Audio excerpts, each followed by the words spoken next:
كليدو تام مرك بس طولت جول صباحا واقوى انا لبدا معلم وسو اردايان معلم كرجيس مجدا فيرا ku bilawday joojol wax dilay afku ka harantay doona fiiri waa joojole haddana waa si harantina joojol fiiri ah markuu macalinka carray xabadu ku riday macalinkii ma ahan burcad furanaysa hantiila haysta diamond iyo dahab ama wax u dhigmo mana ahan baxsad iyo tuhunsane ay baaxsanayaan ciidamada amniga laakiin waa mid ka mid ah macallimiinta howlwadeenka ka ahaa imtixaankii shahaadiga ahaa ee dugsiyada sare ee sanadkan oo ilaad iyo jalaafo u kalootinayaan arday uu u tuwan yahay moole iyo saaxiibadiis joojole banya iyo jeex waana 19 juun ee sanadkan oo ahayd maalintii u dambeysay imtixaanka mucaad cabdikariin cusmaan moola oo ka tirsan nabad sugidda ayaa dhowr jeer looga joojiyay imtixaanka qish waxa uu isbiday awood uu kula xisaabtami karo dhibana xasan sheekh maxamed oo ah macallim iyo howlwadeen ka mid ah kuwa sida gaarka ugu xil saarnaa dugsiga imaam maalik ekis axmed gurey oo ah xarun ka mid ah goobaha wasaaradda waxbarashada ee u asteysay imtixaankii shahaadiga ahaa macalinka ay isgaarnay exam dawladeed galay oo national loo maado ii cancel gareey loo maado ii cancel gareey ka bacdi waa is aragnay waa is wareysanay markaas ka bacdi is qaban xabada aaridana waxa waaye buuqa macnaha meesha ka jira u riday darteeda ma aanay asiku maridin garaafada ay gaarsiiyeen waa gacan waa fiirwa xabad ya kuridba xabada iskoolada ana wad ya kuridba iskoolada macnaha meesha xoogaa buuq noqotay kora u riday macalinka dhinaciisa xitaa u maridin dhinaca kale u riday saas ay wax u dhaceen maxaa isku qabateen macalinka exam dawladeed galay maadooyin oo ii cancel gareey maxaa sameeyay laga cancel gareey maadooyinka maadooyinka wax qalad ah kuma leen maadooyinka ii cancel gareey ka bacdi marka ina wada hadalna damcay wada hadalkana waa is arki weynay ka bacdi is qaban maalintii u dambeysay examkeed maxaa maalmo kala duwan ma laga cancel gareey maadada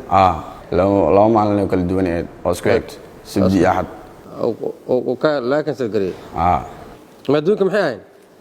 waa chemistry physics macalinka is aragnani si kasa oo aniga u raadsado oo macnaha waa taageeranay ma waa iska soo horbaxnani asi macnaha si kama isku aragn anoo markaas iskuulkii maada dhalinyarada ay la wada socdaan ka bacdi macalinka waa is wareysanay in is wareysano macnaha wada hadalna xoogaa meesha murna ka dhacay is faham weynay marka macalinka saas darteeda xoogaa gacanteeda iga gaartay bir ku garaacay oo macnaha meelaan uu garaacana ma jirto fiir way baalootada aaridane meesha buuq ka imaad darteeda ugu daminay dhinaca u riday baalootada qof shakhsi oo ku ridana ma jirto macalinkana maalinta koowaad oo examka ii cancel gareeyay qisho iga shikiyay xitaa muuse ugu arkin maalinta labaadna wax qisha oo aniga qishay ma jirin maadado ii cancel gareeyay labadan qof iskuulkaaga imtixaan ku galayeen joojole iyo banya may raggan waa soo raaci jirnaba أنا موتفيكم وتسورة عجرين إسكو حافظة يعني. وحنقول ده إسكول ما كقولي سن امتحانك. ما. مركز أنت أسكتوهشين امتحانك كله ماد. رجعان معناه وحاسكين أنا موتفيكم وت. نكان جوجولا صوعي كبعد حافظة معناه أساس وغيره. بنيها أروى أركوا الصورة عني مركز الصورة عني كبعد معناه معلق سكم وأرجع. رجع مرة والبنو السورة عجرين إسكو حافظة يعني أو ويجوا سعودي كسامك. qalad ku jira inaan liif garaacay horta ma jirto inaan xabad ay ku ridana ma jirto mid saddexaad oo ah in macnaha aniga macalinka nafsidiisa inaan dhaafsiyo oo adil rabe alaasna ma jirto macalinka waa isgaaran murna isku gaarnay murunka bacdi xoogaa gacan iga gaartay ka bacdina macalinka waa raalgelin iyo ka bacdi as aragnay aaraadii familkiisii wax dham raalgeliyay أنا معلك سجارتان أو تصاص وراديسي أداس كور ماتان أدقال لا أدو حكينا معناها معلك إقسام ويمكن سنجري بلا غش سماع ساس درتي ذا معناها معلك واور استمعنا محل عادة يعني إقسام كان مستقبل كي ويمكن سنجرينيس حوالها معلك سقل دون وجوبي كبعدي إسجارنا يعني أصي عبد الله أحمد جمعال جوجولة وكاتر سن ميلتريا ayaa isna ka hor sheegay bilowgiiba garsoorka sida uu la safnaa saaxiibkiisa Mucaad oo ay lafa hore isku yihiin mana ka qabo dood in halkaasi uu u tagay hiilo qorsheyga inaan macalin wax gaarsiyo am qof ina dilo xalaamta way sheegay macna qorsheyga meesha ku jirin xarab maalintaas maadaama ay maalinta ugu dambeeyay imtixaanka examka goobaha baashaalka iyo goobaha xalaabta dabaaldeg inaa aadno laakiin qorsheyga meel maalintaas inaa qof aan biniaadana inaa wax gaarsiiyo see wax u dhacay markee sida wax u dhacay kabacdi xalaabta macnaha wadahadal kabacdi meesha macna fal waxaa ka dhacay in taqaanaa la isqabto adiga wax maa laga qaadaa aan wax lagama qaado intee ka soo gashay sheekada marka waa wadahadal oo meesha imaado oo xalaad xumaaday meesha oo xalaabta goobta xadira markaas wax ku dhaceen taas wax ku imaadeen intaas wax ka badan xudda awkaatay wadahadalkii marka wadahadalkii xumaaday wadahadalka xumaadaa heer waxaa la gaarsiinaa xalaabta afkan oo xalaabta isdhaafan oo gacan ay tagab saasay marka wax ku gaarin يعني قرشي ما بين الناس قاعد أوقاته أم قفل ماذا أم مالتس إنه واحد قف حجرسي قرشي ما بيكون جريم قرشي مالتس هاي ما دام ما تقول بيتحان كأنه قال إنه مالتس دول دق أم ملاش أم جوابات دول دق إنه أهل وفي عدي ذاتك كلا أكغب قاته إيه ما قرشي إنه قف حجرسي هذه سيكون تمد مشاس وأنا سعود يلا سعود وأنا سعود موتا ودني saaro kuu sheegay aniga ma ahan qorsheyga baantaas inaa qof wax gaarsiiyo ama qof bilaadana ama inaa wax dhibaataa gaarsiiyo isfahmi waa darteeda waxaa keentay calaamta dhibaatada meesha ku dhacday saasaa marka ay kaliftina macalinka gacantiga gaarsiiyo yaa isfahmi waay macalinka yaa aniga adi inta kasoo gashay macalinkii mucaad isfahmi waay marka anaa amaad waxaa rab inaa kala qabtaa dhoonnimo inaa waxaa rab kala ciid wax yar marka macalinkii iyo aniga dad baashka xalaabta ka bilaabato markay bilaabato macalinka waa jilaafay samee macalinka markaas waxna xalaabta sidaas ku qabsana macalinka saas wax ku dhacay adiga iskuul ma ku galaysin imtixaanka may iskuulka ku galaysa adiga 22 November ku galaysi galay marka mooto asi wataa marka imtixaanka dhameeno xalaabta isha macna meesha imaana hadda xalaafada أدقناه. موتة أسيق ما وطن مسوا حاوطه بيان. أسيق وطن موتة كوجر أسيق وطن موتة أصلا موتة سوى ما يشرب معنا حافظها يجري المرك مرة حلمتك أو تعاك صباح. فاسي حجران. abuukar ismaaciil xasan banyaa oo ahaa daroowal saaxiibadiis ayaa isna iska bariyeelay been masheegtada CCTV-ga ah. waxaan igu maaday Cabdullaahi waan is soo raacnay waxaan imaanay macalinkii goobta uu macaad ku galay imtixaanka aaway imaanay marka darawal mootada anaa kee markaas anaa wadooyo mootada meesha albaakimay macaadi iyo Cabdullaahi waa soo lugayaan ani gadaashooda socday marka falka la geysaro waay marka gadaashooda soo socday ani marka falka meesha lagu geystay ani wax kiima ku leeyan lug agaasa mootada yaale macaad adi mooto wadow goorma barad ani 2023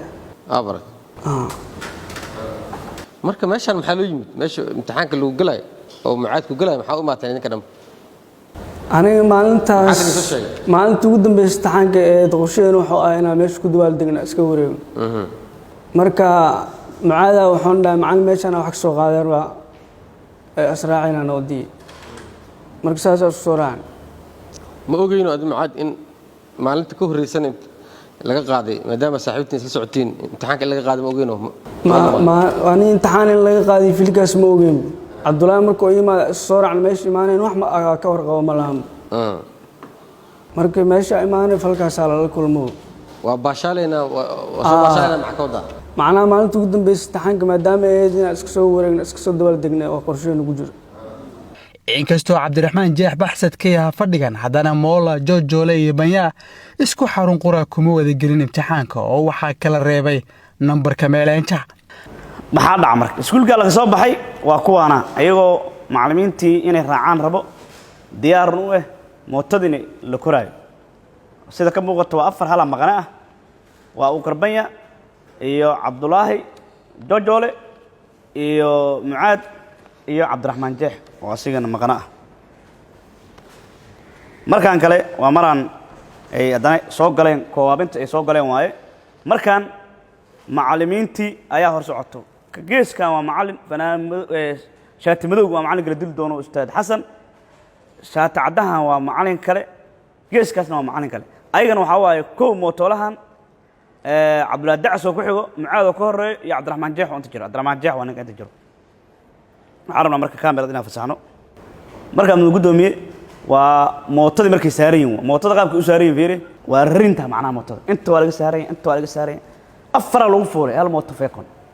waxa loo socdaa marka taqaan waxa loo socdaa macallinkii qiimaha badnaa ee kaadal muallim an yakuna rasuulan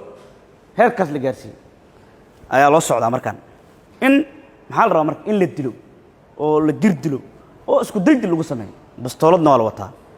qaabkan waa loo socdaa marka saan u fiirso marka qaabkan ma aha qaabka ardaynimada ma ardayda ayaa ban ardayda kale oo saaxiibadooda ayaa ban intay u fiirinayaan ma kuwa kala shaad soo gatay isli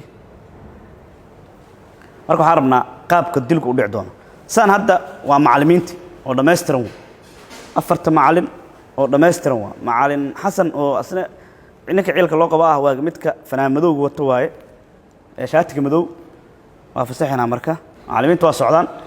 cabdiraxmaan jeex iyo mucaad ugu horeey marka maqanihi ninka maqnaa iyo mucaad oo ninka bastoolada wata wali ayaga waaye labadii ay wali ku jirto waxa ku soo darsoomaayo waxa ku soo darsoomay joojole abdullah dacas wali aw karbanyaa gadaal oo jira macallimiinta marka tashina jiro waa la kala baxay ustaadka inta ka hadlay nacan u baxay macallinka in la dirdil rabo oo loo socdanay waa midka dhaxda ku aadan oo la raadinayo macallimiintan kalena geesi u bixin marka atashika macallimiinta jaaw galay fir haday maad waa fir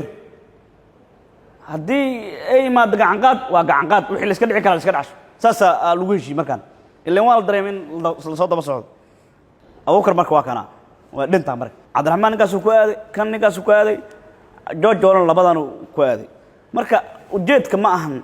saddexda kale ma ahan waa ustaadkii qaaday physics-kii iyo biology-kii qaado waay ustaadkaas loo socdaa oo mucaad uu raadina waliba aad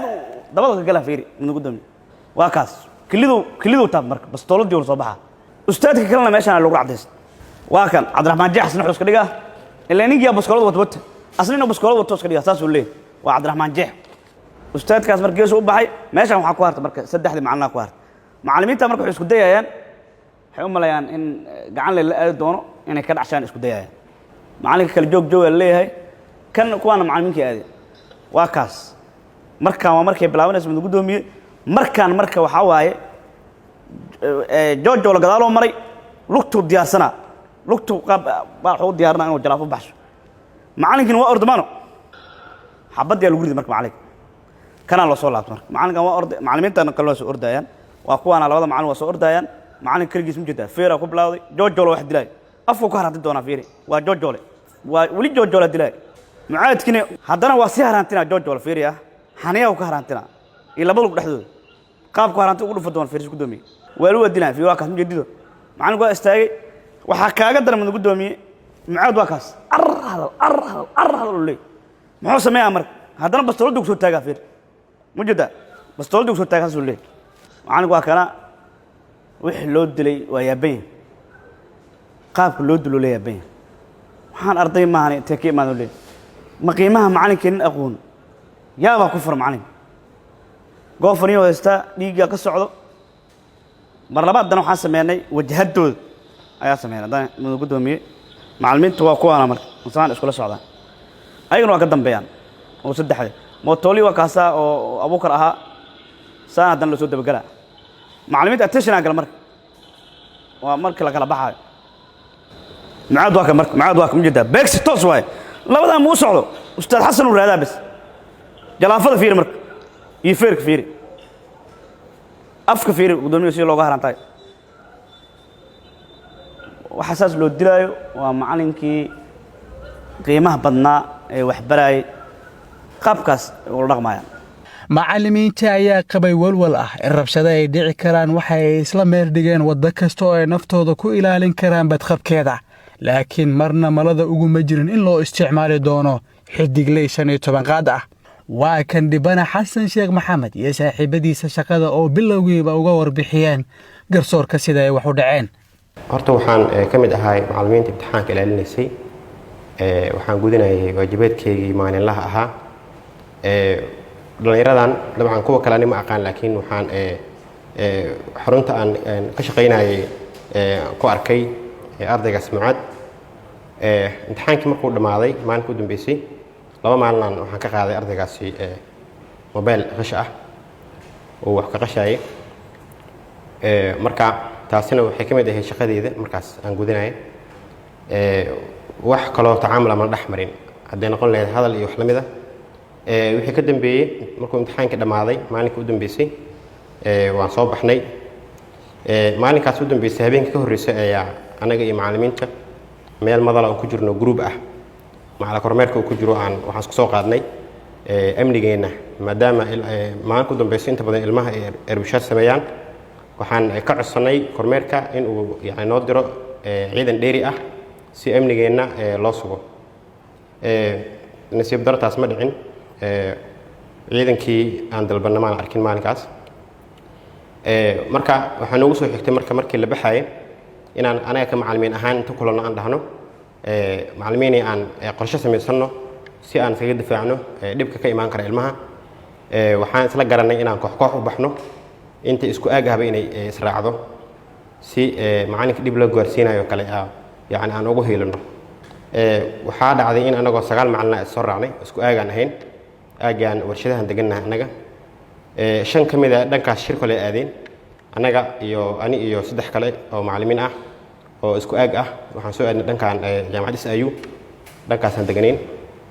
markii aan derbiga iskuulka ka soo dhammaanay horta intaan soo bixin ka hor ayaan ilmahana aragnay wiilashan ayaan aragnay oo mooto feekon wato iskuulkay soo galeen dabcan way ku soo wareegsadeen iskuulka kadibna waa baxeen mooto feekon ay wateen ani marka shaki ay galay markaas waxaan is dhahay ama dhib wadaan ani shaki ugu jiro ayaan soo baxnay markii aan soo dhaqaaqnay iridaan ka soo baxnay wayna soo raaceen iridii naga soo raaceen ciidankani meesha waa fadhiyeen kulley oo ilaalada qaybs ka mid ahay markii ay soo baxeen anagana aan soo baxnay mootadiis ay soo qaateen ayagana marka feekonta ani marka waa dareemay macallimiinta waxaan dhahay macallimiinay ardaydan waxbay rabaan inay sameeyaan aan yani heegan aan galnaa dhahan macallin walba heegan ha galo aysan dhicnaa dhaha macallin in la iskugu tago marka ayaga markaas 4 ay ahaayeen aniga inta arkay marka waxaan dhahay anagana 4 aan nahay ayagana waa 4 nimana ku aadan dhaa marka aysan dhicin in macallin lagu goobto ani markaas isma dhahayno oo hubisan yihiin waxaan dhahay waa gacan ka hadal ana markaas waxaan diyaar u ahay ardayga soo aado inaan iska dhiciyo iska difaaco inta karankayga markaan soo baxnay oo soo dhaqaaqnay xoogoo soo fogaanay ayay mootada ka degeen 3 mootada ka degtay ama 4 wixii ay maqan midna mootada waday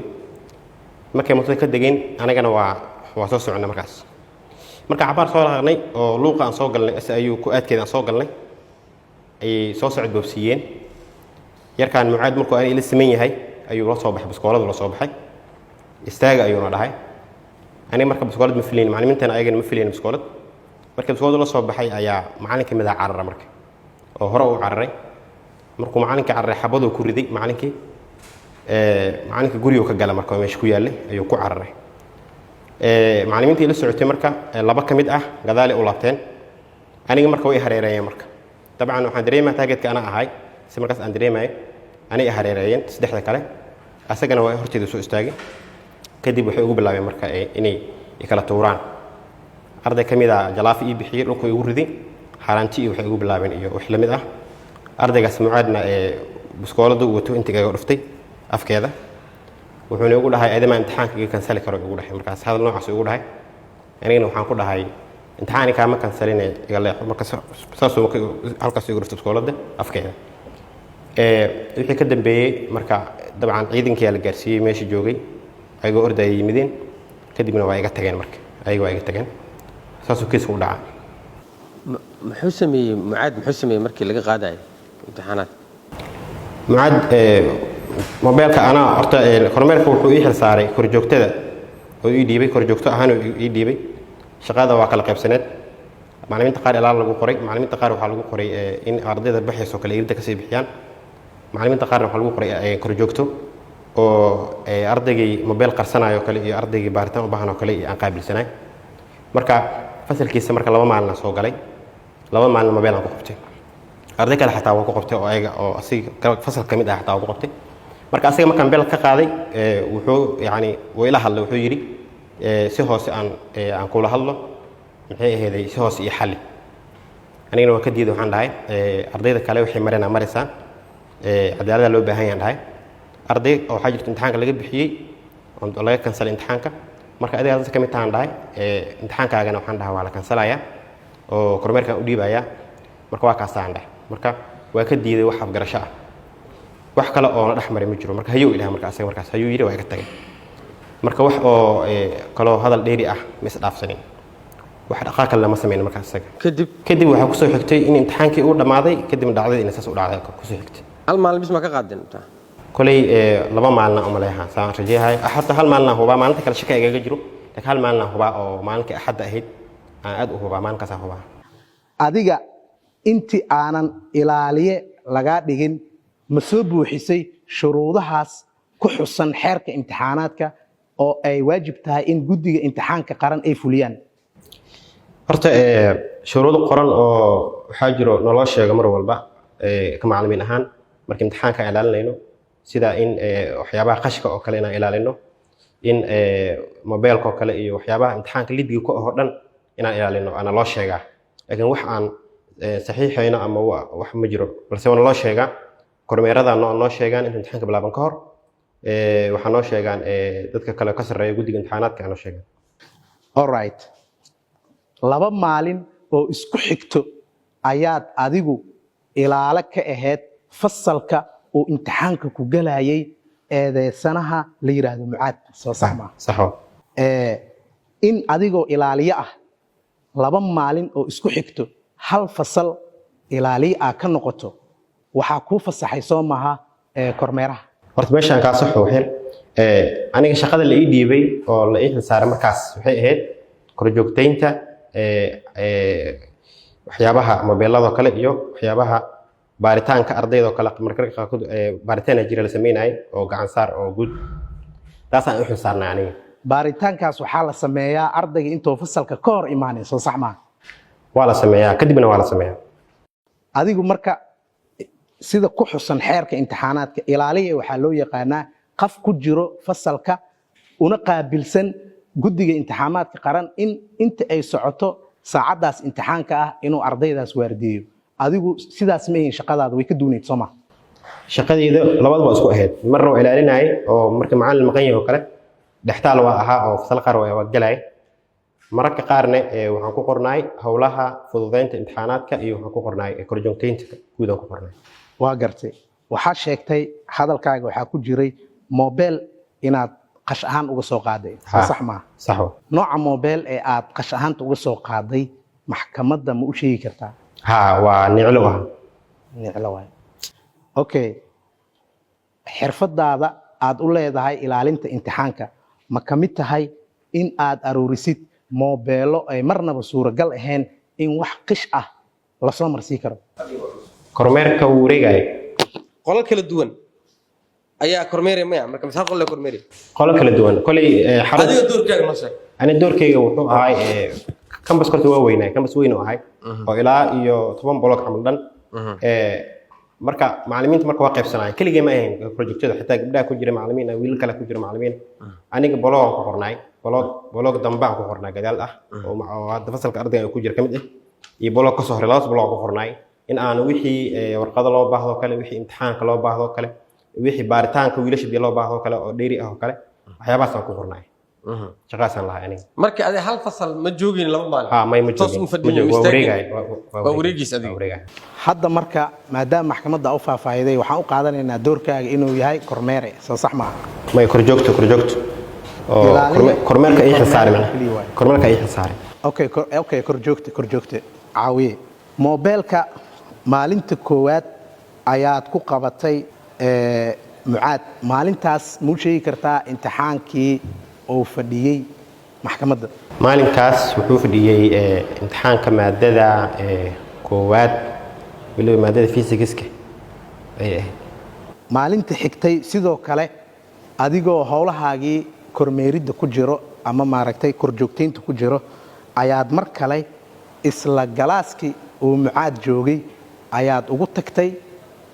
isaga oo xiisad kale ku jiro ayaad mar kale qash ku qabatay Soomaa muu sheegi kartaa nooca qashka aad qabatay maalintaas labaad maxkamadda maalinkaas isla mobile loo ahaa kulay mobile qash ah oo niclo ah oo markaan baaray mobilka xataa waxaan ku arkay goobagelin su'aalaha goobagelinta ku arkay oo masjid ahaan loogu soo diray waxyaabahaasaan ku arkay. waa gartay mobilkii oo maalintii koowaad adigaa ka qaaday mobilkan waa mid labaad waay soo maha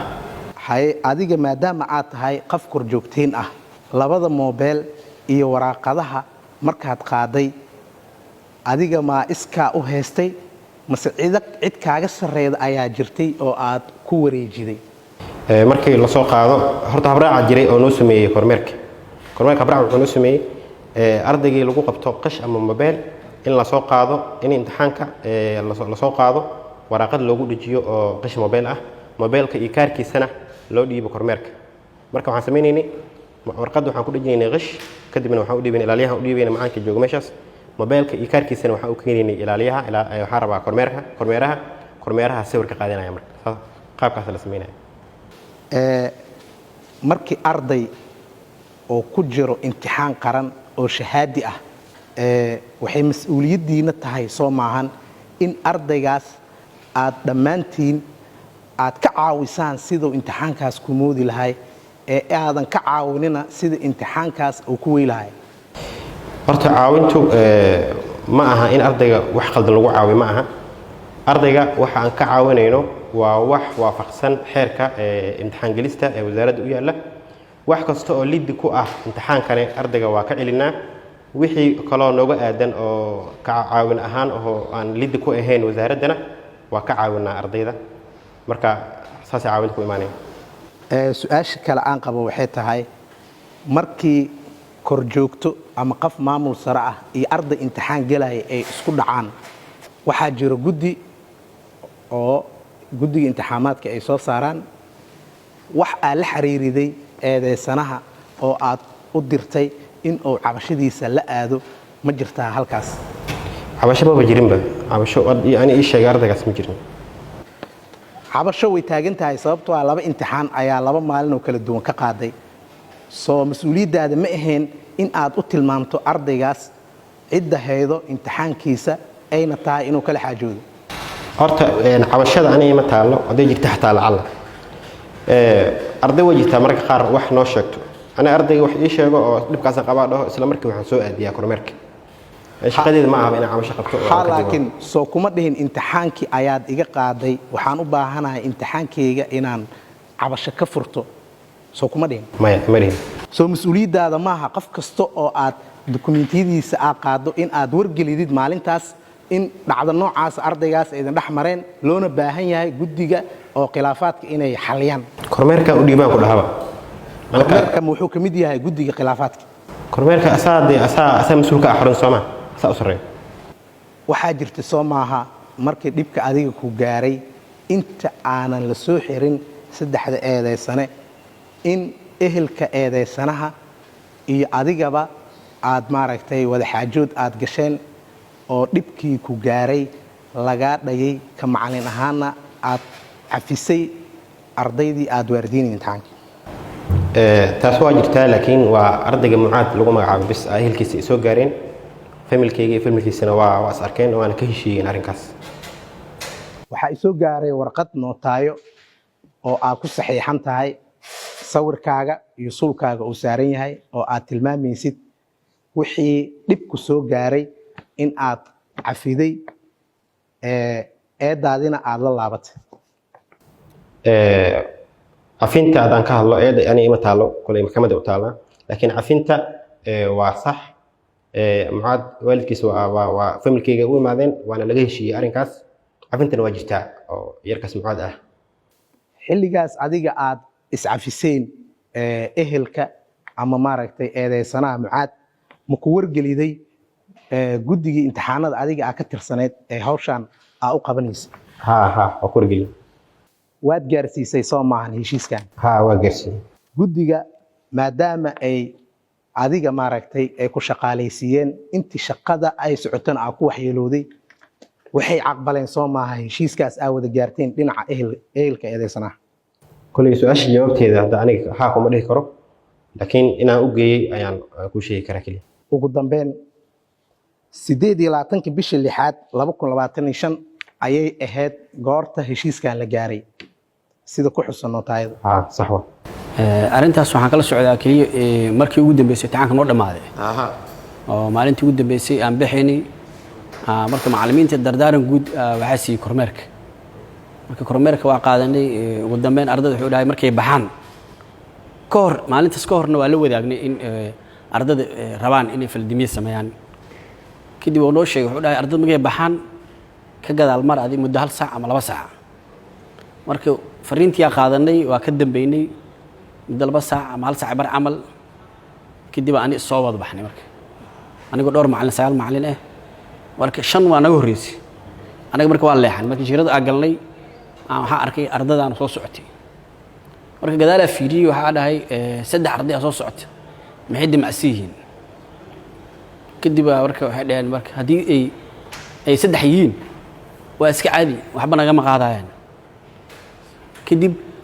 waa iska socday markaani muu maleeyay marka kadib waxa arkay xabadda dhacayso ana marka waa dambeeyay marka si socday marka macallinka wuxuu dhahay ardada ana i rabaan marka daan aniga i daliin marka asi waa naga horeeyay aniga waa dambeeyay marka gadaal ka gaabsaday marka muu maleeyay marka ardada inay hub wataan waxaas kadib si lama filaan xabadii aan ku maqlay kadib aniga waa argagaxay gadaal u laabtay waa ku laabtay xaruntii ciidanka wargeliyay kadib ciidankii xogaa si fiican ima raacin cabaar waa daaheen kadib laba ciidan ay soo raacday meeshii ay imaanay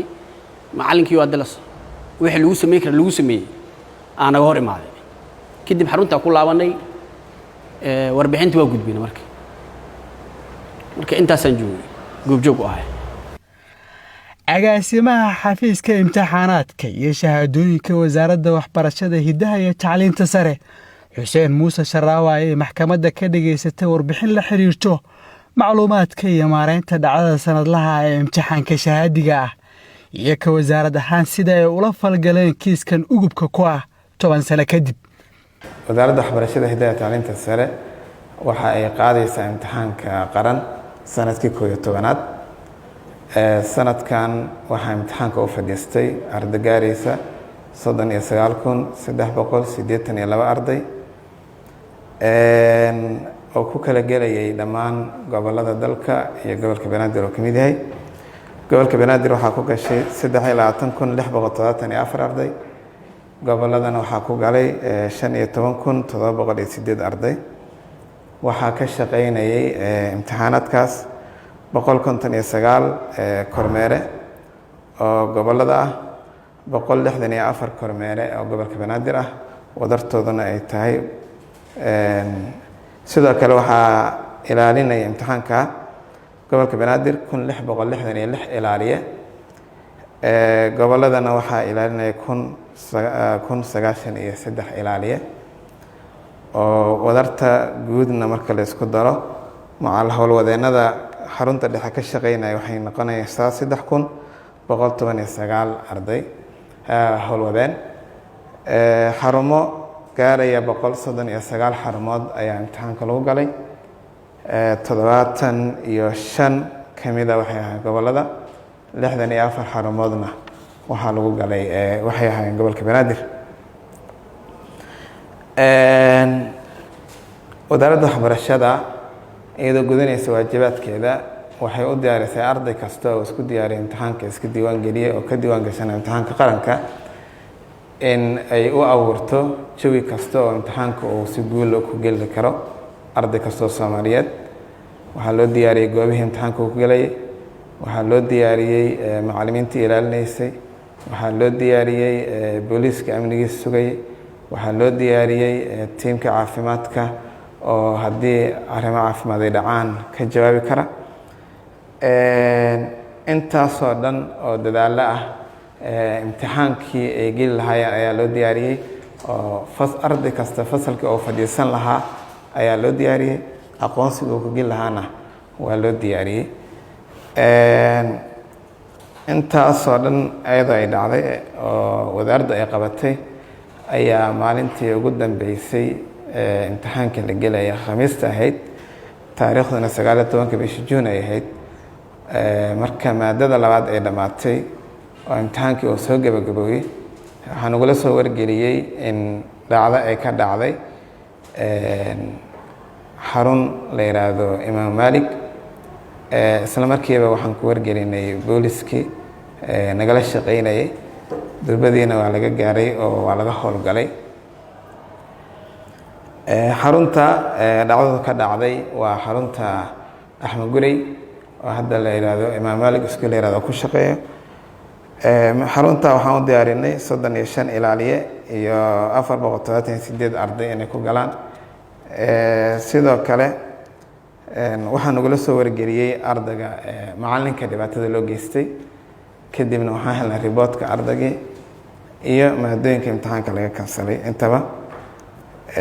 wasaaradda waxbarashada iyadoo u mahad celinaysa macallimiintii kaalinta ay ku qaateen, gaar ahaan xarunta imtixaanka axmed gurey oo aad haddaba indhihiina ku arkayseen markhaatinaad ka ahaydeen kartida iyo waajibaadkii macalinka loo diray inuu si qurux badan uga soo dhalaalay. wax kastoo loo sheegana shaqadiisa gorgortan uu ka geli waayey waan uga mahad celinaynaa. ciidanka booliiska ayagana kaalintooda qaatay ayagana uga mahad celinaynaa. sidoo kale waxaan u mahad celinaynaa ardadii sida sharafta iyo ixtiraamka leh macallimiinta ula shaqaysay, imtixaankooda si nabada ku dhammaystay, xaflad iyo dabaaldegna u dareeray maalintii imtixaanka uu dhammaaday. waxaa la yaab nagu noqotay iyo lama filaan arday Soomaaliyeed 12 sano wax la soo barayay inuu ku dhiirado una quuro macalinkiisii barbaarinayay, wax barayay, imtixaankiisa ka shaqaynayay, u suurtagelinaya imtixaanka si qurux badan inuu ku dhammaysto, inuu abaalgud uga dhigo, inuu gacanqaad u sameeyo, inuu u abaabulo qorsho aan laga filanayna arday Soomaaliyeed oo wax soo baranaya 12 sanadood la soo barbaarinayay. waxaan rajaynaynaa insha Allah tacaala in sidoo kale waxaa kaloo iyadana la yaab noqotay in ardaygaasi oo ka mid ahaa dadka loogu talagalay inay amniga muwaadiniinta ay sugaan, gaar ahaan macallimiinta markaas xarunta ka shaqaynaysay. waxaan ka rajaynaynaa insha Allah tacaala kiiskan inuu wadada saxda u maro, waana ku hanweynahay, waana uga barana maxkamadda. aada u mahadsantiin. in imtixaanka markii la ilaalinayo dadka ilaalinaya inay isugu jiraan kormeere, kaaliye kormeere iyo ilaaliye, soo sax ma sidaas in uu imtixaanka u nidaamsan yahay waa xeer jidaynayo soma oo ah xeerka imtixaanada laga keenay. soo sax ma macallin xasan marka doorkiisa waa doorka kaaliye kormeere waaye soma ilaaliye waaye. all right, balse annaga wuxuu noogu sheegay kaaliye kormeere noogu sheegay dhacdadii hore. ma sii karaa meeshaas? yes. macallin xasan su-aasha markaa weydiisa waa joognay. arrinta uu kuu sheegayay waa qayb ilaalinta ka mid ah. shaqada uu qabanayo oo macallin xasan loo xil saaray waa ilaalin. dhib male. magaca rataa wada tusaale ahaan macalinka kormeeraha markuu xarunta uu joogo waxaa ku qoran fasalada ardayda ku qoran galaaska tiro ka badan. waxaa loogu talagalay hadduu macallin galaas galo, macallin warqad gaarsii kara oo baqshadaha imtixaanka qaybi kara, weli asiga u kala qoondaysanayo macallimiinta si u kala dhiifan yihiin, u kala firfircoon yihiin, iska go'aanka iskala kormeero. marka shaqada oo meeshaas laga qabanayo waa wada ilaalin. ilaalin macnaha maaha kalaas oo hortaagan yahay arto hortaagan kaliya ma aha. shaqada uu qabanayo waa ilaaliye, wuxuu ilaalinayaa warqadihii go'a, hadduu arday caafimaad darre la soo gudboonaato, haddii qish lasoo qabanayo, haddii fasal culeys oo ka jiro. marka macnaheedu ma ahan ilaaliye fasal uu ku qoran yahay arday hortaagnaana qasab ma ah. kormeeruhu dadka lagu qoray isagaa go'aankooda lasoo shaqada ugu kala qaybinayo. okay, waa ii caddahay. adigu waxaa tahay agaasimihii wasaaradda waxbarashada. ma jiraa halbeeg u degsan qashka ama qishka xilliga imtixaanada guud la galayo? ma u sharaxi kartaa heerka qashka ee waajibinayo in qof ku jira imtixaan qaran siiba maadooyin muhiim ah in laga helo transcriptigiisa oo maadooyinka sayniska ah halbeeg u degsan oo haddii lagu helo ardaygaas oo ku muteysanayo in la waayo imtixaankiisa muu sharxi kartaa maxkamadda xeerka imtixaanaadka qaybo kala duwan ka kooban yahay ilaaliyaasha ku jira kormeerayaasha ku jira howlwadeen kasta ku jira ardadii baa ku jirta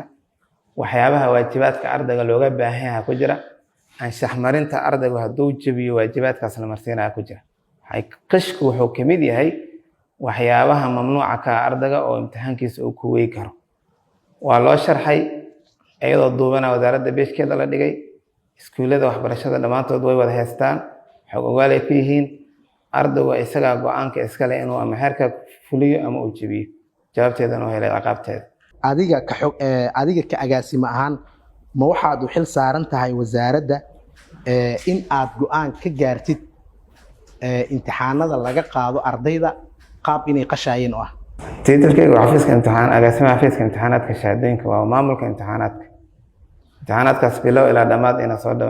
si nabada kusoo dhamaadaan imtixaanada laga qaaday mucaad ma ku soo gaareen way soo gaareen raboodkooda waa haya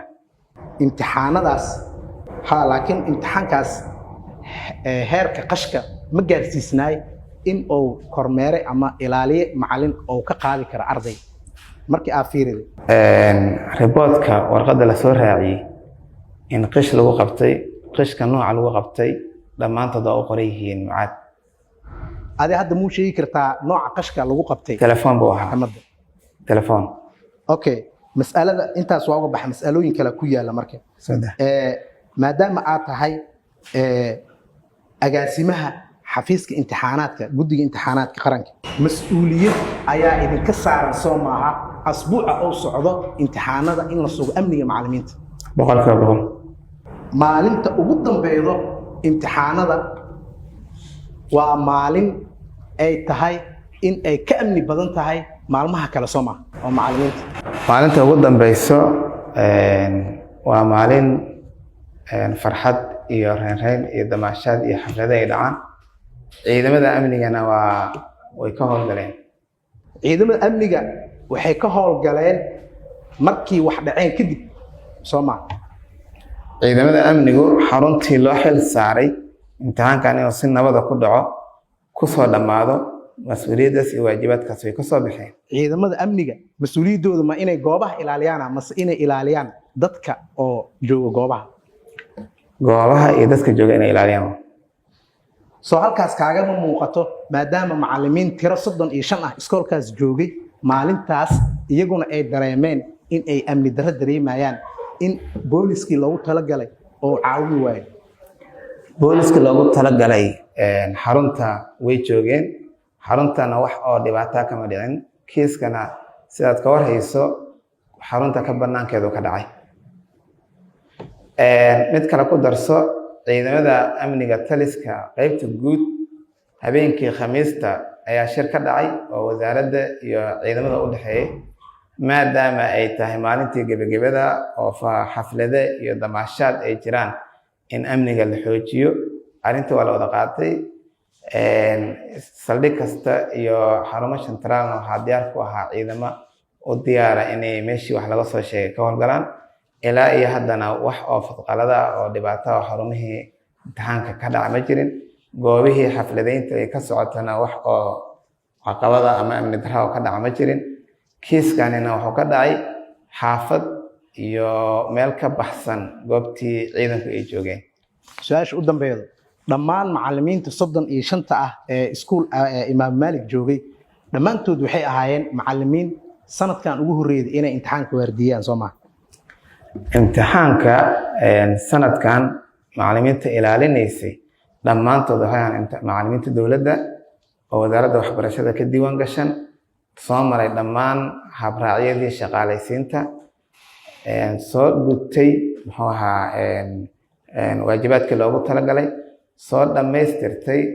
una soo gudbay imtixaan tartan ay galeen waa markii ugu horreeyay waaye ay imtixaan ilaaliyaan macallimiinta maanta la dhibaateeyay soo sax ma maya ma 8 sano ay ilaalinaysay ku sheegay gaashaanle dhexe cabdulaahi xasan cali taliyaha booliiska degmada howlwadaag oo ka mid a saraakiisha guud ahaan u xil saaran amniga caasimadda iyo gaar ahaan hagidda xarumaha waxbarasho ee imtixaanaadka ee ku yaallo degmada uu wakiilka ka yahay ee isna dhegaysatay maxkamadda. mudane gudoomiye garsoorayaal, warbixintan kooban ee halkan aan ka jeedinayo waxay ku saabsan tahay dhacdadii ka dhacday 19 bisha 7 bisha 6 2025 degmada howlwadaag gaar ahaan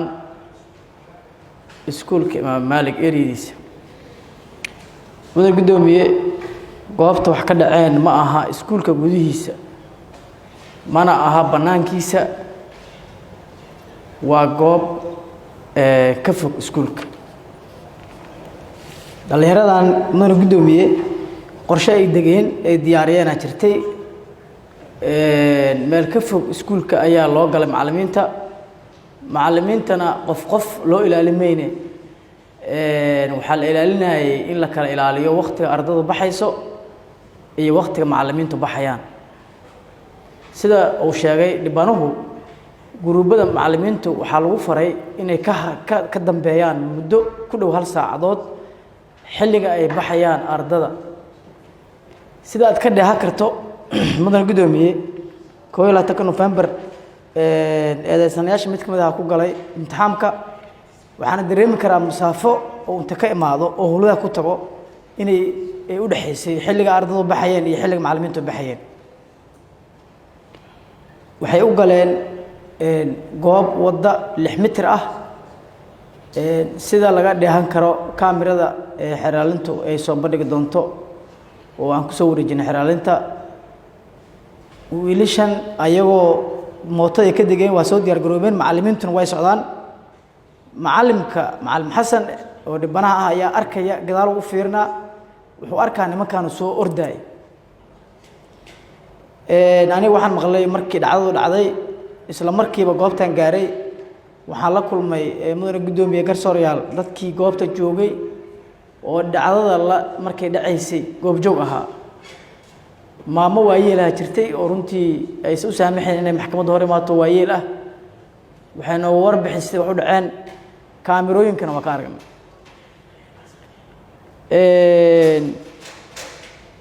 annaga goobtaan gaarnay, goobta markaan gaarnay macallimiintii waxaan gaarsiinay guryahoodii inay si nabada ku tagaan. macallimkana waxaan u fidinay gargaar caafimaad, kadibna waxaan siinay warqaddii dhaawac muujinta si loo ogaado waxa gaaray macallimka. mudane gudoomiye, annaga waxaan ilaalinaynaa imtixaamka muddaan ka shaqaynaynay. weli ma aanan arkin macallin lagu goobtay oo la dhagax tuuro. waa aragnay, laakiin macallin bastoorad loola soo baxay oo la xabadeeyey weli ma aanan arkin. waxay ahayd dhacdo cusub runtii. taasa waxay kaliftay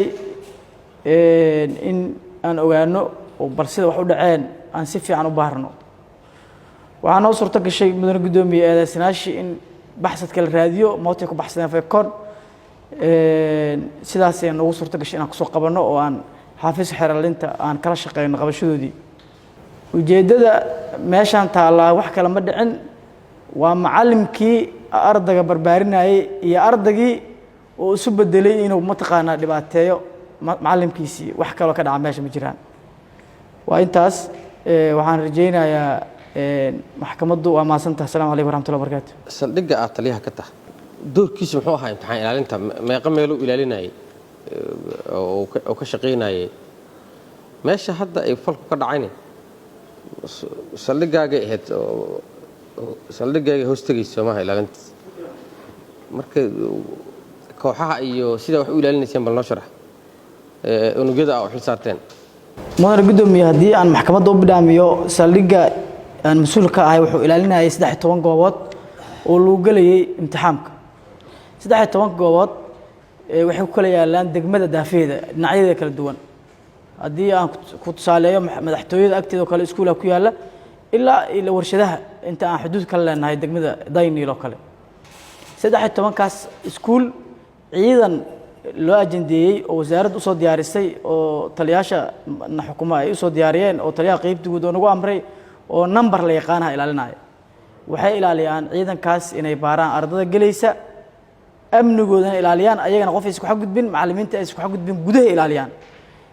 ma aha banaanka intay u baxaan macallin kaste inta gacanta la qabto gurigiisa lama geey karo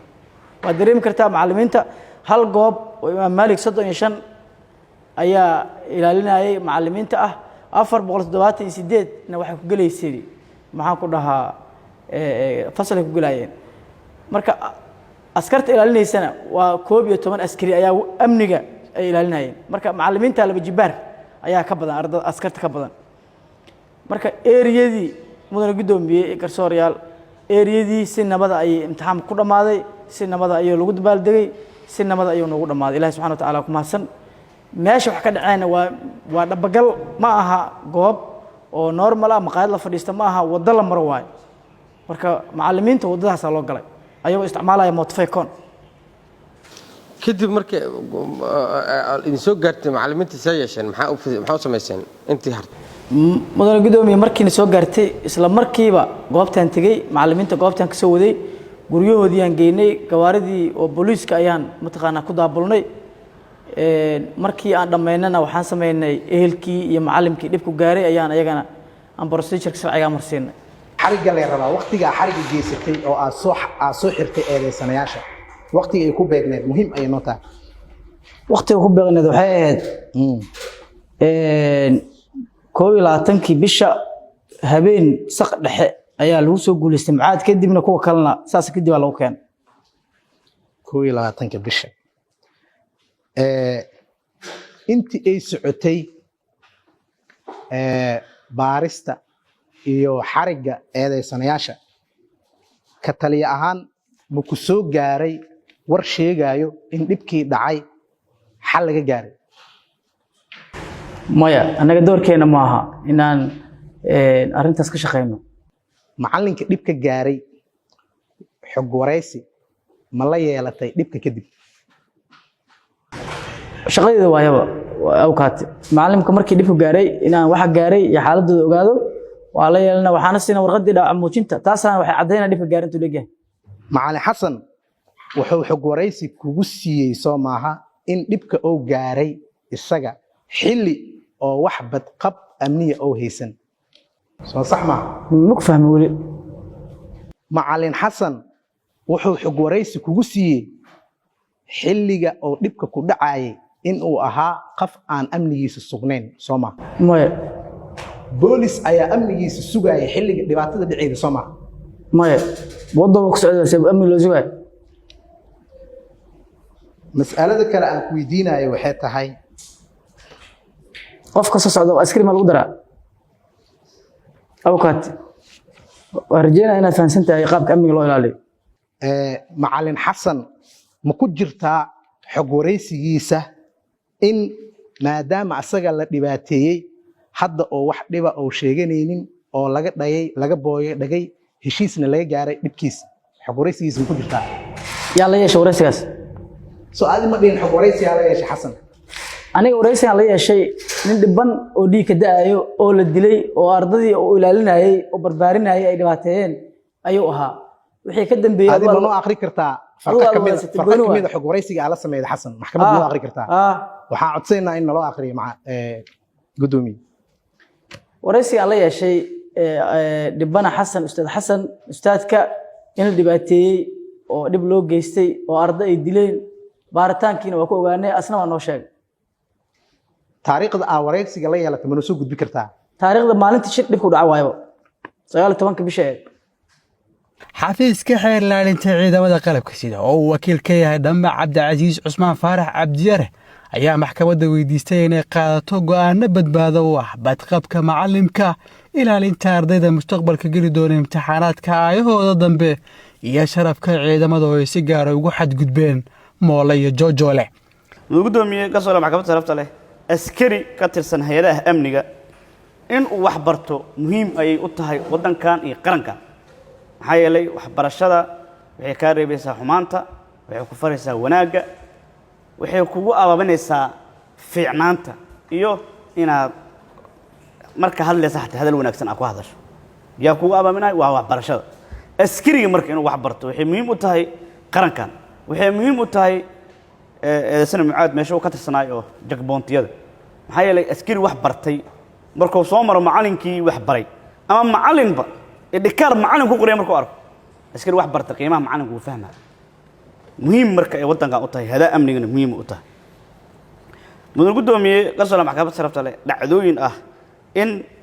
macallin la weeraro ama la hajuumo ma cusbo wax cusub ma macallin in la weeraro oo arday iyo macallin isku dhacaan wax cusub ma laakiin maxaa cusub waxaa cusub in askari qaran oo dhibbo soo maray oo tababar soo maray oo yaqaano in gacanta cadaaladda ay soo gaarayso sida ugu dhaqsiyaha badan in uu ku kaco falkan weliba loo geysto bastoolad loo adeegsado hubkii qaran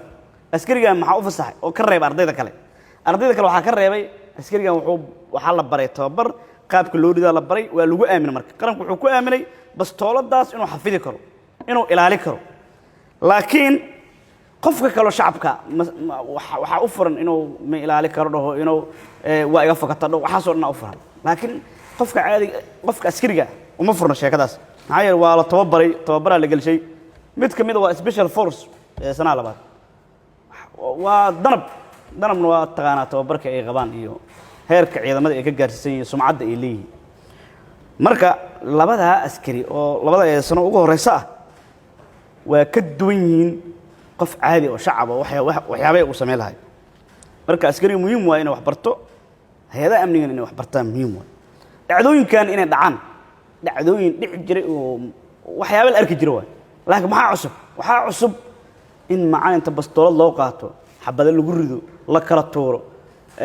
ayadoo loo adeegsanayo awood ka baxsan awoodiisa oo xataa haddii gacmaha iska adeegsan lahaatee meesha waxaa taalo waa ka awood badanahay waxaa taalo xabadaa taalo sidoo kale muhiimadda macallinku uu leeyahay maxay tahay mudan gudoomiye garsoola maxkamadda sharafta leh muhiimadda macallinku uu leeyahay waxaa lagu sheegay aayadaha qur-aanka deblanisa mucaad cabdikariin cusmaan cabdi mola loo yaqaano iyo cabdulaahi axmed jamcaale sahal joojole waxay ka tirsan yihiin ciidamada qalabka sida horaa u sheeg mudan gudoomiye mid waa danab midna waa nis fadhiyadooda ciidanka waxaa looga soo fasaxay in ay imtixaankii qaranka ay galaan maxaa yeelay taliyayaasha ciidamada waxay fahmayaan askariga aqoonta leh faa'iidada uu leeyahay saasaa loo soo fasaxay mudan gudoomiye garsoola maxkamadda sharafta leh fadhiyadii laga soo fasaxay iyo waajibaadkii qaranka laga soo fasaxay loo soo fasaxay inay waxbarashadii iyo imtixaankii ay ka qayb galaan maadaama askari aqoon leh uu muhiim u yahay dalka iyo dowladdaba waxaa laga rabay inay tusaale u noqdaan ardayda kale ardayda waxaa la rabay inay jeclaadaan askarnimada maxaa yeele goormo jeclaha wuxuu arkay cabdulaahi joojole oo sida tababarkii la soo siiyey ku hugan oo ka shaqeeyaha imtixaanka oo macallimiinta dhahaya laga leexdo ee dhahaya arday wariyaa macallin ka leexdo toosin inay u noqdaan macnaha mudan gudoomiye garsoola maxkamadda sharafta leh intee uga dayaan marka xagga akhlaaqda maxaa yeelay dhibowga waa xanuun iyo dhibaato la marsiyahayo askariga waay dhibaatadaas marka la marsiyahayo waxaa laga rabaa dulqaad akhlaaq karti baalka waxaa wanaag inuu ka qaado wanaagaasaa la rabaa marka ardayda kale inay arkaan oo askarnimada ay jeclaadaan saas askar ay ku noqdaan si loo helo arday askari ah aqoon leh si loo helo mudan gudoomiye garsoola maxkamadda sharafta leh marka waxyaabaha dhacay maxaa waay akhlaaq xumaa dhacday yaa sameeyahay kuwii lagu daya lahaa maxay sameeyeen marka waxay sameeyeen iyagaa qishka bilaabo horta number 1 mucaad asaa qish bilaabo 2 maalin oo xiriir ah ayaa laga kala qaaday maadooyinka physics uu galayay maalinta labaad iyo maadada biology uu galayay maalinta saddexaad halkii ay ahayd khaladkiisa inuu saxo ayuu ku dhacay mid ka dara mid ka hore wuxuu soo abaabulay in macallimiintii la jir dilo in la xabadeeyo iyo asagoo soo kaxaystay abaabulka iyuu ku sameeyey wuxuu sameeyey saaxiibadiis cabdulaahi joojole iyo ardaydii oo cabdulaahi joojole asiga imtixaanka wuxuu galaya 21 November waa beri waay abuukar wuxuu imtixaanku galaya holwadaag sare waa iskooskan holwadaag waay mudan gudoomiye garsoola maxkamadda sharafta leh waxa uu soo wado oo waa beri uu soo wado inta mooto soo qaad oo intan uu holwadaag u wado oo u geeyey SIU gadaasheeda naceed waxay ahayd inay macallimiinta garaacaan taas ayaana dhacday ujeedka muxuu ahaa qasdi inuu jaro waa marka faldambiil la galaayo qasdig muxuu ahaa macalinkan physics iyo biology qaaday inuuna nabad ku tagin xaafadiisa qasdig ma dhacay waa dhacay mootaa la soo watay waa beriyaa la imaado joolaal qaaday hulwaalaga is ayuu la tagay way dhacday mudugudoomiyaha soo maxkamad sarafta leh macalinka marka faa'iidada uu leeyahay waa soo sharaxay macalinka waa aabaha labaad waa booska waalidku ku jira aabaha ina u gacan qaado maxay noqonaysaa aswaaldin waliba ina gacmaha ka qadutaan halis macalinku waa saas marka habaarkiisa iyo baalkiisa dhan waxa waaye waa dhibaato waay mudugudoomiyaha soo maxkamad sarafta leh waana waajib in la ixtiraamo macalinka oo la ilaaliyo oo la ixtiraamo oo fadhiga looga kaco oo kursiga lagu fadhiisiyo oo la boqro waxay sawir qaldan markaa ka bixiyeen ardaynimada iyo ciidannimada meeshaas muhiim waay maxkamad inay calaamaysaan rabaa nimankaan aragnay oo aan ka fiirsanay meeshaan oo kaamirada ay duubtay qaab maafiya ay u socdeen qaab socodkooda xataa qaab maafiya u ahay qaab dhaqankooda qaab maafiya u ahay marka waxay ka baxeen xadkii ahaa ixtiraamka macalinka sidoo kale waxay ka baxeen oy jabiyeen ardaynimadii arday waa baari asaga gacantii lagu hayaa baalkii shahaadada uu qaadan lahay asaa la rabaa inuu hoggaanka barto asaa sidii geel oo la hoggaaminayo camal inta ka xiran oo imtixaankiisa la hayaa qaab fiican uu dhaqmo marka mudugudoomiyaha ka soo maxkamad sharafta leh gabagabadii iyo guntii eedaysanayaashan waxaan ku soo eedeennay qodobo kala duwan qodobadaas oo kale ah 231 waan ku sheegnay waxay dhiirigelinayaan in dembigaas zaa'id uu noqdo oo socdo lana waayo imtixaan cid ilaaliso waa haddii ardaydan falka foolxumada badan sameeyey askarta ah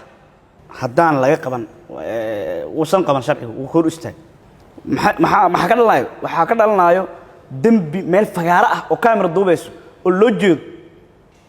in lagu garo aa fududaanayso sidoo kale mudugudoomiyaha ka soo maxkamad sharafta leh waxaa fududaanayso cabsigelin dadweyne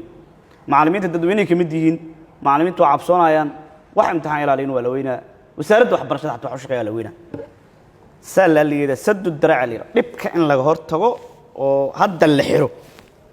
go'aan adag laga qaato ay keenaysaa taas haddii kale maxaa dhalanayo xasiloonida guud iyo cabsigelintii ay sameeyeen kuwa kala sameeyaan bari say usan u dhicin marka maxaa waajib ah waxaa waajib ah go'aano cadaaladda ay ku fadhidaan in la helo marka mudugudoomiyaha ka soo maxkamad sharafta leh 440 way dhacday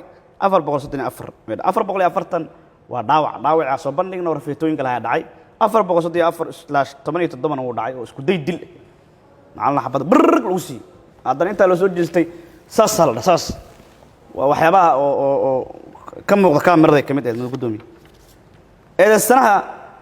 labaad asigu wuxuu ku dhacay wuxuu fidiyey waxa la yiraahdo gacan siin dambi wuxuu gacan siiyey eedaysanaha saddexaad ka hadlaa uu karbanya wuxuu gacan siiyey eedaysanaha kale mootadii uu ka dabageeyaa haddana inay fakadaan ku shaqeey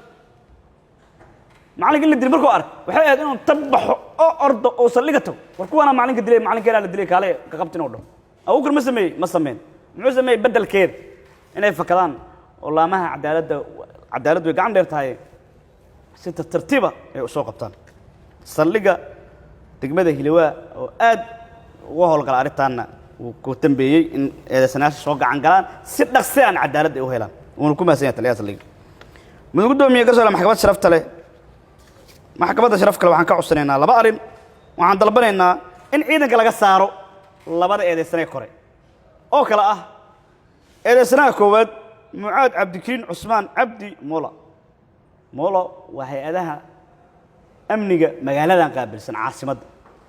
muunad xumeyn ayay ku tahay in mucaad oo saas qabiixnimada ah kaamirada ka muuqatay u dhaqmay inuu ciidamada ka mid ahaado waxay ku tahay muunad xumeyn askariga qaran ee jidka taagan maxaa yeelay askarigu wuu fiirsanayaa inaan wax iska qaadin uu dareemaa wuxuuna sameynaa isla falka haddana si aysan u dhicin marka askartay u dareemaan inay qad cagaaran tahay macallin in la taabto in loo dhowaado macallin waa in askarnimada laga saaro sanaha koowaad nabad sugidda laga saaraa lambar labo eedaysanaha labaad cabdullaahi axmed jimcaale sahl joojoole wuxuu ka tirsan yahay danab tababara u soo dhammaaday xilligii ugu fiicnaayo laga faa'iidaysan lahaa ayuu ku jiraa weli howlgalladii waddanka xataa ma aadin hadduu tababar ka soo baxo fresh isagoo fresha waxaa doo sameeyey hadduu ciidamada galo oo baalkiiana waxaa la rabay wixii tababarkiiaa muuqday ileen hadduu qaatay waxaa la rabaa inuu aqoontii u haayo hadduu 1 sano iyo 2 sano shaqeeyo wixii aga dhumo dhihi karaya laakiin hadduu tababar ka soo baxay wixii aaba ku jiraba cilmigu waa ku jiriyaa dowladda qarashkeedu waa ku jiriyaa waxyaabahaas oo dhan ku jiro marka asagana waxaan codsanaynaa madax guddoomiye ka soo dhan maxkamadda sharafta leh waxaan ka dalbanaynaa si uusan u dhicin macallimiinta in la dhibaateeyo maadaama ciidamada ay ka tirsan yihiin in asagana ciidanka laga saaro sanaha labaad sanaha saddexaad abuukar ismaaciil xasan maxamed na waxaan codsanaynaa asagana in qodobadii aan ku soo eedeynay ay ku xukunto markay ciidamada ay ka saarto saddexdooda waxaan codsanaynaa in qodobadii aan ku soo eedeynay oo dhaawacyada ah isku day dilka ah carqaladeynta ah cabsigelinta ah inay ku wada xukunto maxkamadda waa maasan tahay salaad maxamed cali oo ah abuukaataha u doodaya eedeysanayaasha ayaa mas-uuliyadda maamul iyo tan amni darre ee natiijada halkan loo joogo u riixay wasaaradda waxbarashada iyo ciidamada amniga waxa uu maxkamadda la tegay heshiisyo qoys oo eedeysanaha koowaad iyo dhibanaha soo gaareen isagoo si gaar ah maxkamadda uga codsada naxariis iyo inaan lagu dheereen ciqaabta waxaan rabaa doodayda isdifaacidda in aan maxkamadda step by step aan ugu sharaxo mas-uuliyad darrada kala duwan ee ka dhalatay in macallin qaran oo ilaalinayo mid ka mid ah imtixaamada ugu sarreeyo ee dalka ee la galo sanad kasto xilliga bisha 6aad mudane guddoomiye garsoorayaal maxkamadda sharafta leh badqabka horta nafta ayaa waxay tahay waxa ugu muhiimsan marka ay timaado dhowris wax la dhooro waxaa ugu muhiimsan nafta aadanaha maanta waxaa halkan lagu dhageysanayaa macallin lagu dhibaateeyey asagoo gudanayo sida la sheegay shaqadiisa qaran mudane guddoomiye garsoorayaal maxkamadda sharafta leh waxaan dhammaanteen ognahay markii la qaadayo imtixaanka ugu muhiimsan ee dalka laga galo sanad kasto ee la yidhaahdo imtixaanka guud ama imtixaanka qaranka ee looga gudbaayo waxbarashada heerka galaaska afaraad ee loogu gudbaayo waxbarashada heerka sare waxaan ognahay muddo dheer in dowladda federaalka soomaaliya ay imtixaankan mas-uuliyaddiisa iska saari jirtay oo dadka ilaalinayo ay sii jirtay ahmiyadda ugu weyn ee la siiyo qof ammaankiisa balse maanta waxaan aragnaa ahmiyaddaas ka saareed dowladda soomaaliya siiba howlwadeennada imtixaanada iyo hay-adaha kale amniga in ay sameeyeen ama ay ka gaabiyeen mas-uuliyaddii raatibka ahayd ee sanad walbo ay mudnaayeen macallimiinta iyo howlwadeennada ilaaliyo imtixaanada qaranka waxaa muuqato mudane guddoomiye garsoorayaal maxkamadda sharafta leh in mas-uuliyad darro weyn ay meeshaan ka dhacday oo aanan loo nisbay karin ardaydaas isugu jirto arday iyagoo dhammaysan iskuulka ama waxbarashadii sare ciidanka ku biiray muddadii ahayd inay ku qaataan waxbarashadooda sarena waqti ka mid ah ku bixiyey sugidda amniga mudane guddoomiye maxkamadda sharafta leh eedeysanayaasha saddexda ah sanadkan waxay u fariisteen imtixaanka qarankay u fariisteen waxay rajaynayeen in fursaddii ka dhuntay ay helaan imtixaan galaan ku baasaan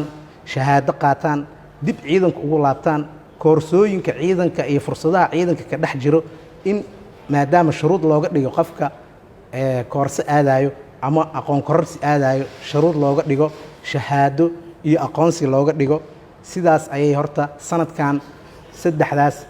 eedeysane labada ciidanoo ka mid ah sidaasay sanadkan waxay u soo fariisteen imtixaanka qaranka ah oo shahaadiga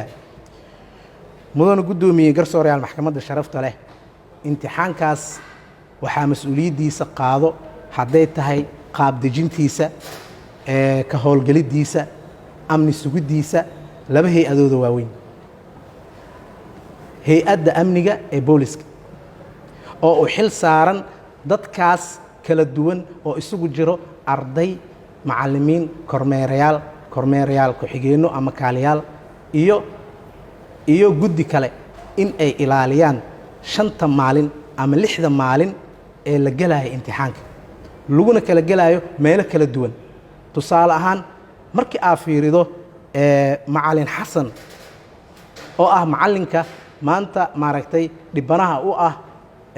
eedeysanayaasha saddexda ah iskuulka loo xil saaray oo guddiga imtixaanaadka qaranka amase wasaaradda waxbarashada u xil saartay in uu kaaliyo kormeera ka noqdo waa iskuul ku yaallo meel aad iyo aad uga fog magaalada dhexdeeda amniga markii mudnaan la siinaayo meelaha lagu kala gelayo imtixaamada meelna waa sentarka magaalada oo marnaba lagama qabo in ay ka dhacaan wax rabshado ah meelna waa meelo fagooro ah sida hadda aan ka arkaynay galiibka ama cc kamerada oo ah meel ka baxsan magaalada oo geeska ah amniga waxaa xil ka saaran yahay goobahaas in ay isku si ayna u ilaalin ay mudnaan kala duwan siiyaan goob kasto ee loo malay karo in amni darro ka imaan karto mar kasto inay ribood ku wadaagaan aan ka soo tago hay-addaas amniga ah oo 5taas maalin xooggeeda isugu geedo in la ilaaliyo imtixaanka dadkaas galayo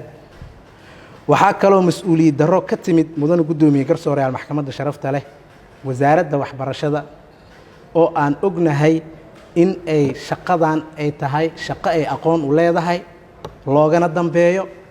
laguna caawiyo in dadkii ay u soo xulatay imtixaankan inay ilaaliyaan oo isugu jiro macallimiin ilaaliyaal kormeerayaal iyo howlwadeenno kale in lagu xisaabtami waayey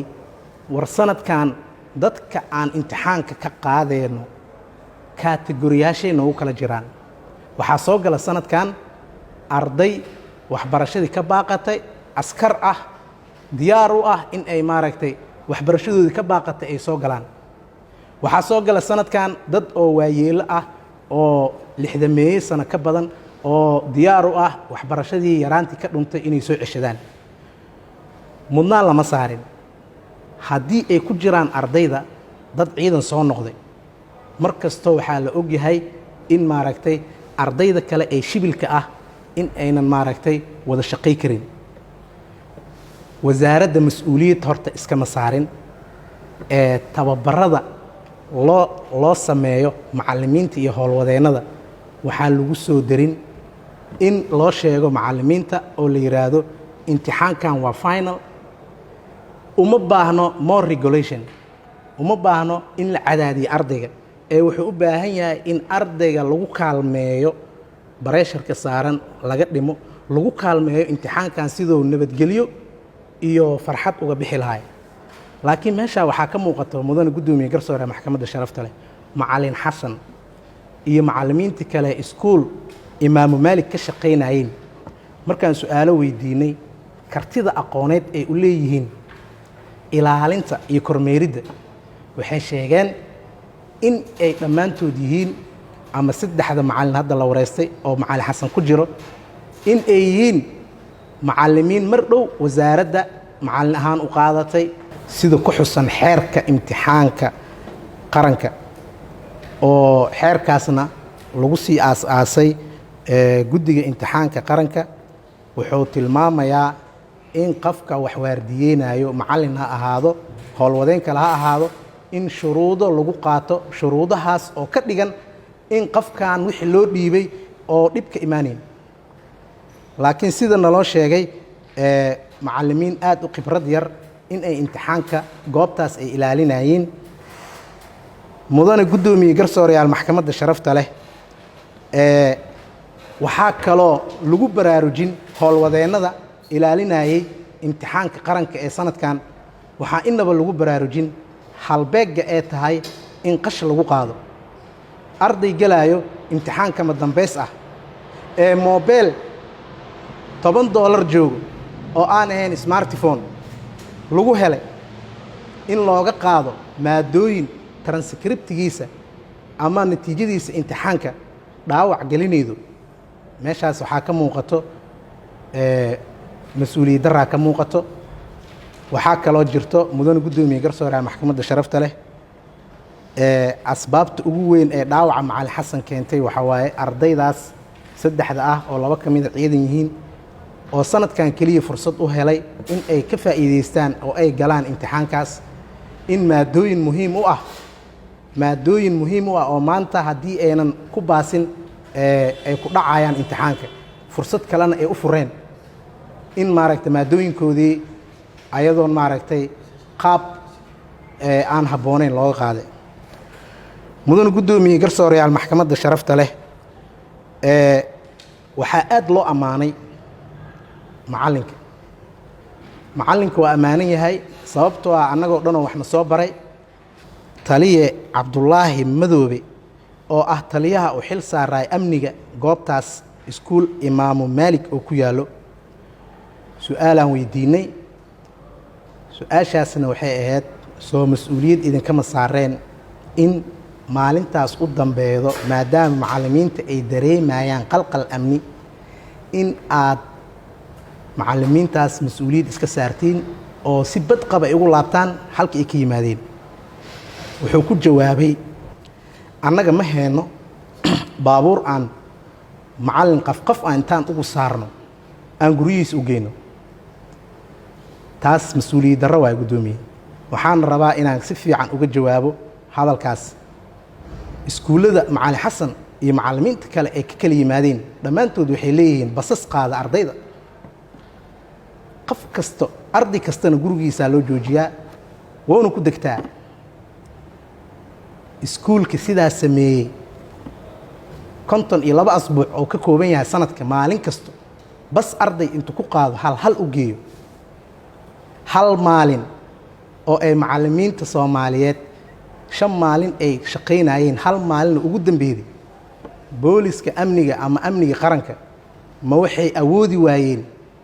inay maalintaas baabuurtooda ama baabuurtii iskuullada la soo wado oo macallin kasto meesha ugu dhow gurigiisa la geeyo ma marsiyo ma noqoto kaab mudane guddoomiye waxaan innaba ma marsiyo noqon karin iskuul shaqo oo maalin kasta qabto booliska soomaaliyeed hal maalin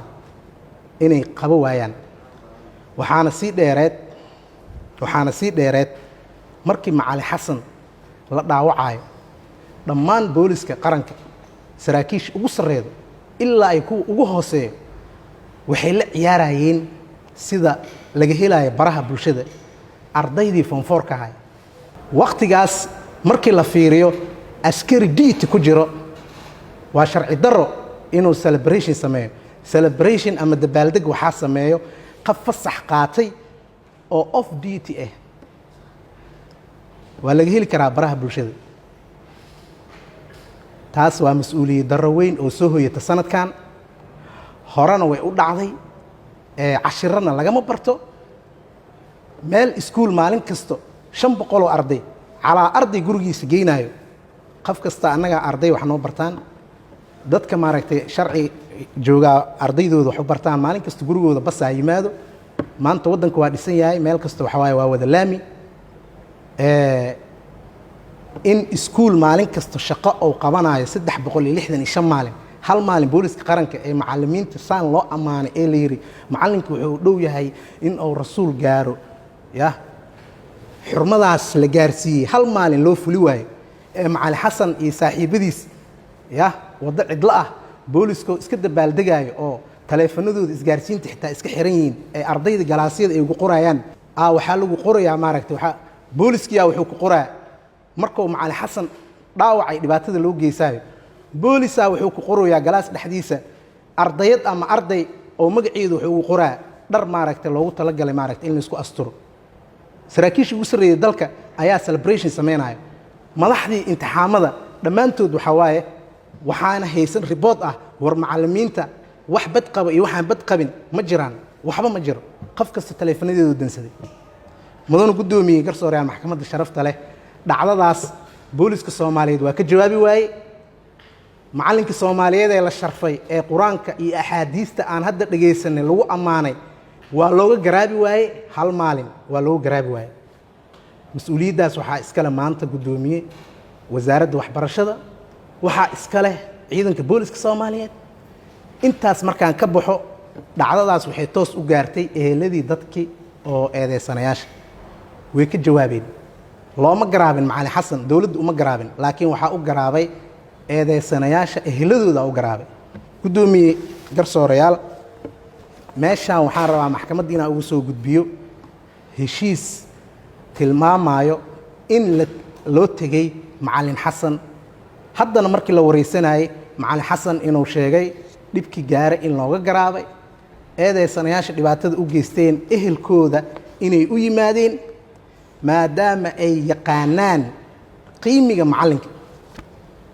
macallin xasan wuxuu halkan ku qoray gudoomiye garsooreyaal in dhibaatadii loo geystay ardaygiisa u geystay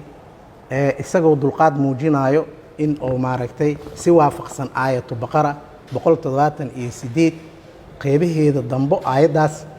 in uu maaragtay ku camal falay heshiisna uu ku aqbalay aayadaas qeybaheeda dambana oo heshiiskan nootaayada ku qoran waxay leedahay faman ufiya lahu min aqihi shay'un fattiba'un bil ma'ruf wa adaa'un ilayhi bi ihsan macallin xasan maxdarka maanta yimid si cadaalad loo gaaro su'aalo ayaan weydiinay su'aalii oo nooga jawaabay waxaa ka mid ahayd aniga wax oo aan qabo dacwad ah ma jiro waxay wax yeelay waa ardaygeegi waxa wax iga soo hoyday waa waalidkiisa laakiin meeshaas maanta waxaa ku soo gabagaboobay dadkii mas'uuliyadda ay ahayd imtixaankaas in ay ilaaliyaan oo ay hagaan oo ay bad qabayaan macallinka sida loo amaanay inay maalintaas la seexday taleefanadana la dansaday dhayeel iyo ciyaarna la aaday gudoomiye wayna caddahay baraha bulshada laga heli karaa maxkamadda aniga midaas waxa waaye waa u ifinayaa lessonkan maanta in la barto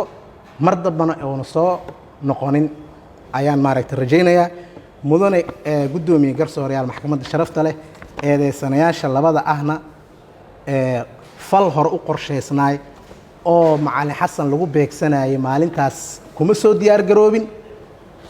dhibaatada macallin xasanna haddii hoos loo galo waxay ka dhalanayaan waxa afka qalaad loo yaqaano heat of patient qofka in uu kululaado asagoo wax tabanayo tabashadiisa la aqbali waayo xataa ma jirin labada eedeysane oo askarta ah meel loo tilmaamo oo intay tagaan ay dhahaan war annaga laba xiiso ama laba maado oo muhiim u ah shahaadadeena oo macallin xasan maaragtay oo noogu xadgudbay maxaa maaragtay xalkeena yahay ma jirin 35 macallin kaliya la sheegay ma jiro guddi maaragtay dhexdhexaadiyaal ah meel kastoo la isku yimaado guddi khilaafaad ay leedahay gudoomiye waxaasoo dhan wasaaradda waa ka gaabiday macallinkii la amaanayna aada loo dayacay maalintii u dambeeyay ayadoo iskooladu maaragtay sidaa hore u sheegay ay maalin kasta calaa arday iskoolka hadda SYL oo ninka dhigtaa 3,000 oo ardaya joogto iyo ka badan halkii iskool basasoo leeyahay iskoolka maalin kasta iskoolka waajibkiisa waxa waaye amniga ardayga inuu wado gurigiisa geeyo soo celiyo subaxina waa la soo qaadaa galabtina waa la geeyaa marka hal maalin ciidanka booliska Soomaaliyeed ma laga heli waayay in ay macallinka la amaanay oo rasuulka la gaarsiiyay in jidka laga qaado xaafadiisa la geeyo mudane gudoomiye garsooreyaal maxkamadda sharafta leh marba doodda inaan dheereeyo waxaan rabaa halkaa inaan usoo gudbiyo heshiis iyo ittifaaq iyo maslaxo ilaahay wuxuu yidhi wasulxu khayrun macallinkana waxaa waaye a patient person waaye waa qof yaqaano xirfadda the art of patient macallinka the art of patient wuxuu yaqaanaa xirfadda dulqaadka waa ka wada xunnahay macallin xasan waxaan rajaynaynaa in nala ka aqbalo heshiiska maxaa maxkamadda ka codsanaya maadaama macnaha ninkaas isgaarnay xabsi ciidanna aan maray oo heshiisna ninkaas iraalgelin familkiisa ugu tagay in xuriddii dabliisa maxkamadda waxaa ka codsanaya inay dib noo siiyo xorriyaddeena. maxkamadda sharafta leh waxaan ka codsanaa maadaama aan si waadaxa kiiska ugu jirin inay xorriyaddeeda dib ugu soo celiso. fadhigan oo ay maxkamadda wakhti ku filan siisa ayaa ugu dambeyn waxaa soo xiray gudoomiyaha maxkamadda darajada koowaad ee ciidamada qalabka sida gaashaanle sare xasan cali nuur shuuje. cabduqaadir ciise, warbaahinta qaranka, Muqdisho.